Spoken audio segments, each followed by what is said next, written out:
My name is Dr. Tali Vang, and I'm a psychologist. Before I begin, I'd like to say that everything that I am about to present are opinions of my own and not associated with any organization or institution. This video is in response to the upsurge in racial attacks against the Asian community. However, the skills that I will present can be used universally. There's been a lot of cases of outright discrimination, racial slurs, and physical attacks as the human race struggles to deal with the ambiguity of COVID-19. Psychologically, when there's little information about something as dangerous as a virus, people feel out of control, unable to identify it, and not really knowing the course of the virus. In situations like these, humans will seek to find ways to control the situation, or at least to try to feel like they are more in control. Throughout history, it has been common practice for humans to find those who are different from them in order to unload all of their fears onto those identified persons.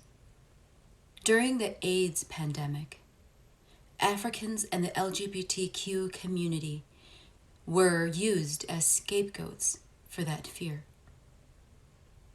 In the case of COVID-19, the Asians have become that scapegoat.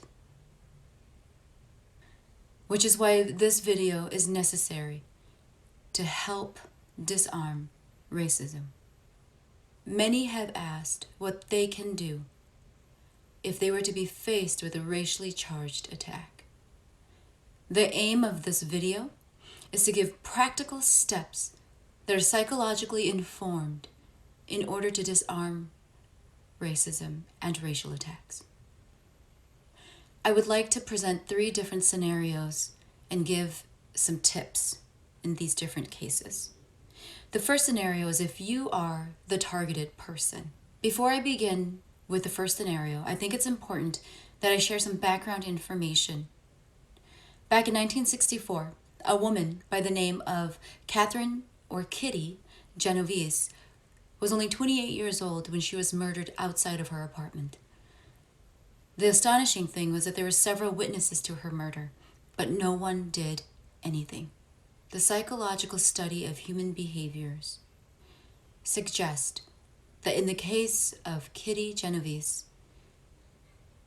there was this effect that occurred, known as the bystander effect. When there's a lot of bystanders or witnesses, the sense of responsibility is so dispersed that no one acts. There are no distinct roles, positions, duties, and because there are no pre-assigned roles or duties, people ultimately rely on the other person or the next person to do something, and at the end, no one does anything. I'd like to provide an example of the bystander effect. Let's say my house is on fire, and I run outside and I say, "My house is on fire, my house is on fire." My neighbors come out and they stare at the house with me. People are less likely to actually take action unless I point to a neighbor and say, "Excuse me, please call 911. You call 911. When you start to assign roles to people, then those people you have identified will react. This is critical when we're talking about disarming racism. Now, let's use this example in a racially charged attack. Let's say that I am at a grocery store and someone comes up to me and verbally attacks me. What I can do, I can look around, look for someone and say, "Excuse me." You point at them, "Excuse me, I don't feel safe right now. This person is threatening me. Can you please?" And this is the part where you get to have an ask. Say to that person, "Will you please walk me to the cashier? Will you please walk me to my car?" What happens at this point is that you are assigning a role to someone who is a bystander. Psychologically, that person's going to feel compelled to step in, compelled to help you, called upon. That is one thing. The second thing that happens when you call on someone is the power dynamic between you and the aggressor changes. What I mean is when someone comes up to you and acts aggressively towards you, this aggressor is taking a power over approach. When you break that connection between you and this person by pulling in a third party, that actually disarms the power that they were trying to have over you. It disrupts the power. That's the goal. We want to break that power dynamic by bringing in a third party and then walk away.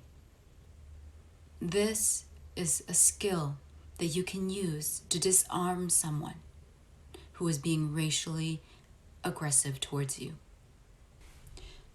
The second scenario that I want to talk about applies to allies or bystanders. If you are someone who is out and about and you see a racist act, maybe you hear someone refer to Asians in a derogatory way, interject yourself. Say something. You can say something as simple as, "Excuse me, that is really rude and hurtful. You need to stop being racist." Call them out. Walk away. This is incredibly helpful for the person that is being talked about, for the person that is being targeted. Another thing that you can do as a bystander or as an ally is you can go up to the person that was targeted and you can say, "Hey, I saw that person was really rude to you." Being seen, being heard can do amazing things for the person that was just being targeted. Please don't stand by and do nothing. This is a time where your actions can make the difference and can stop perpetuating the racist crimes, racism. This is a time where your actions can change the world. The third thing that I wanted to talk about has to do with building on our humanness. We humans want to connect. We crave relationship.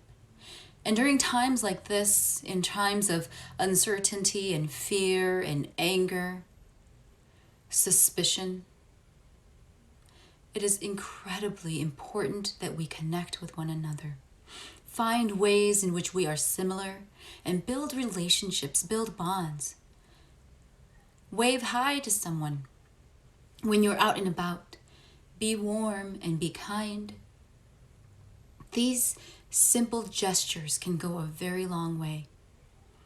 Honestly, the most effective and sustainable way to disarming racism is by building connections and building relationships, getting to know each other in a way where we can start to break down barriers or assumptions. So the third tip is for all of humankind.